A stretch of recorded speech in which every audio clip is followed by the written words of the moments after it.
Hey VC, welcome back. This is Hub Tunes. I'm Mike. Gonna do a quick vinyl finds for April. Wow, April already. So just do this, get this out of the way real quick. Some stuff I've found. This is the new Jack White record. What the hell is it called? I don't remember what it's called. Jesus, what is it called? And what the hell? It doesn't matter, does it? What is it called? Oh God, that's funny. You can't read this. There's so much stuff that came with this record too. There's like flyers, double-sided flyers, and Jesus. Look at this. There's like all kinds of Fear of the Dawn. It's the name of the record. New Jack White. There's even more. There's like so many little flyers and shit in here. I don't even know what the hell all this is. I didn't know there were this many. Oh, and you get a little picture of Jack. I don't know. I can't read it, so I don't even look at it. I am not a big White Stripes fan. When they came around, I was like, yeah, that's okay. It just never really caught me. I like them. I never saw them live. I hear they were great. But they just, I don't know. There was something about them. I just never really cared for them all that much. I've since grown to appreciate some of their stuff. I, though, am absolutely fascinated by his solo stuff. His first solo record, what was that, Blunderbuss, was great. Lazaretto, the next one, absolutely phenomenal. The third one, I wasn't as crazy about, but I got it. He's always bending and twisting and making us think. And I think he's one of the most interesting composers and arrangers going right now. His music is just very bluesy, very jazzy, there's a lot of prog in his music and his arrangements, and I find him fascinating, and he's a pretty damn good guitarist, and I really like his solo stuff. I say what you will about Jack White, but can you hear my cat in the litter box? Every time I make a video. Are you done? Jack White. New album, highly recommend. Great artwork too. I love the artwork on this cover. Really cool. I like it. Definitely an improvement from that last album. I don't even remember the name of it. It didn't get great reviews, and yeah, I bought it, but it was all right. Steve Carlson strikes again. This is Mano Di Banjo. Africa. Yeah, you're done. Get out of here. Africadelic. This is a funky African funk record. Great stuff. There's only two songs, one song on each side. I picked this up. Steve showed it a couple of weeks ago on one of his videos. It's just, it's not audiophile by any means. I picked it up. I think it was $18. It's a fun record. I've been getting into a lot of African jazz and African funk lately. This is fun stuff on a budget. I'm telling you, I paid less than $20 for this. It was great. It is really cool. Next up, more African jazz. I picked this up. This came out a few weeks ago. This is Fela Kuti and the Africa 70 with Ginger Baker. This came out, they reissued this a couple of months ago, and I kind of passed on it. And then my local shop got a couple copies in, and I was like, you know what, don't pass again, because you're going to want this. So it's great. It's Fela at his finest and Ginger Baker on drums, and it is absolutely wonderful. If you guys know Fela Kuti, African jazz, funk, great artist. And Ginger is crazy, and the drums are absolutely phenomenal. Really cool. Next up, I picked this up. I get turned on by music in so many weird places. I think this was actually a pop-up ad on Facebook. I don't know what record company it came from, but this is a band called Karate.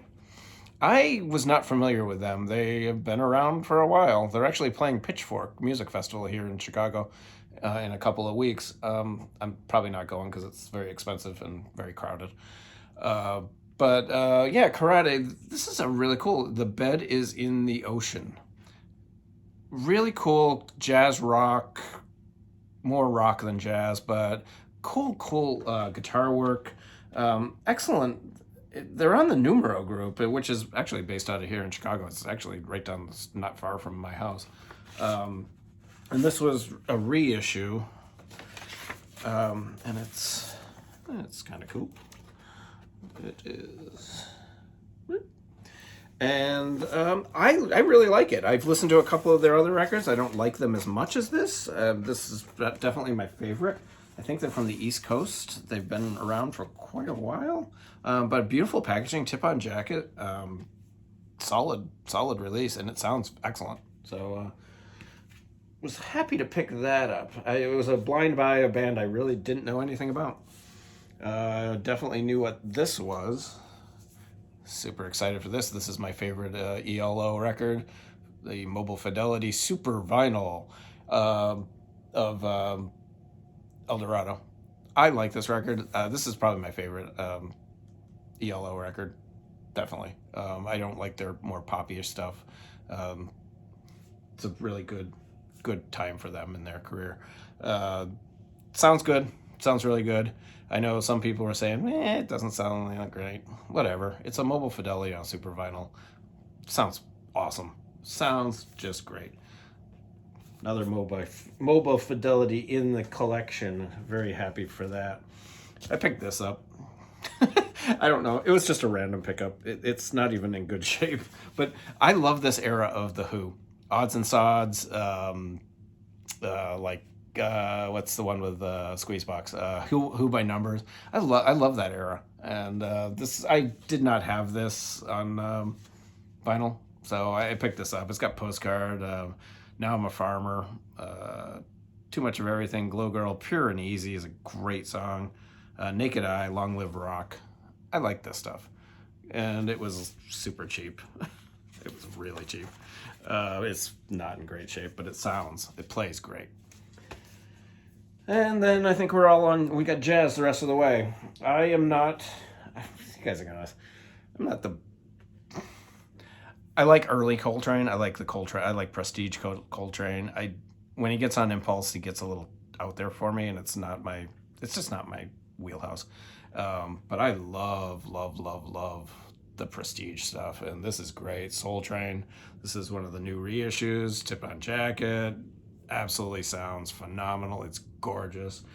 John Coltrane, Red Garland, Paul Chambers, Art Taylor. I mean, I've never owned this record, and it's wow. These Prestige reissues are great. Supposedly I have 3 more coming in the mail, but I have not been billed, and I have not been, maybe by the time this video comes out, or I post this, because I think I'm going to post this next week, actually. I don't know. We'll see. And I also picked up this. Duke Ellington and John Coltrane. I like it. It's not my favorite. It's just not my thing. But it's beautiful. It's absolutely gorgeous, and what a great pressing, and it sounds unreal. They're doing a terrific job with these reissues. So I picked that up. I need to put sleeves on all of these. This was one of my favorite finds. Guys, this is a fun record. I saw this in the record store. I go to the record store every Friday, and I saw it, and I passed on it because I like Mose Allison, and I passed on it. And then I got home, and Rob the Waxed had posted something on Instagram and said, you absolutely have to get this. Everyone should own this record. It is great, and it sounds good. I was like, damn it. I passed on it. I went back a week later. He still had 3 copies. So I grabbed one. And this might be one of my favorite reissues of the year. This is phenomenal. It sounds great. And it was cheap. It was only like $23. I know, $23 for a record. It was cheap. Great. Absolutely fun record. It's actually on, I think it's on Orange.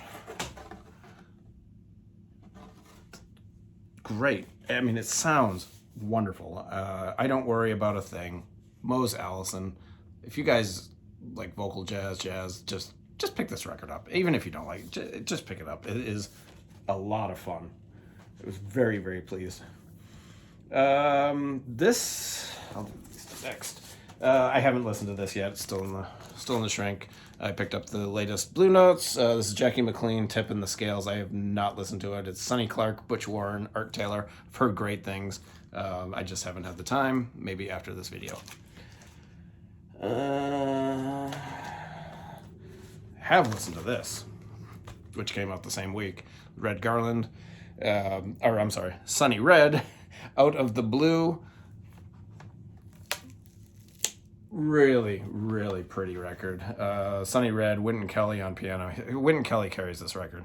He's awesome. Sam Jones, Paul Chambers on bass, Roy Brooks, and Jimmy Cobb. Wonderful, wonderful record. I love the artwork. Great addition to the Tone Poet series. Phenomenal. And one of my favorite jazz albums.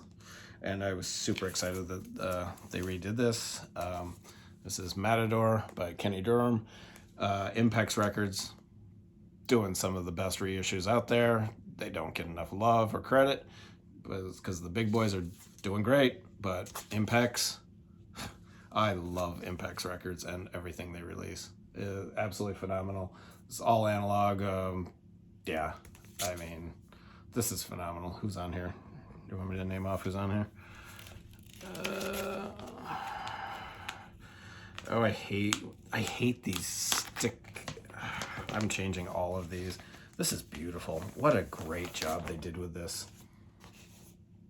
Great artwork. It's number 2. I got 729 out of 5,000. I don't think the numbers really matter. I heard.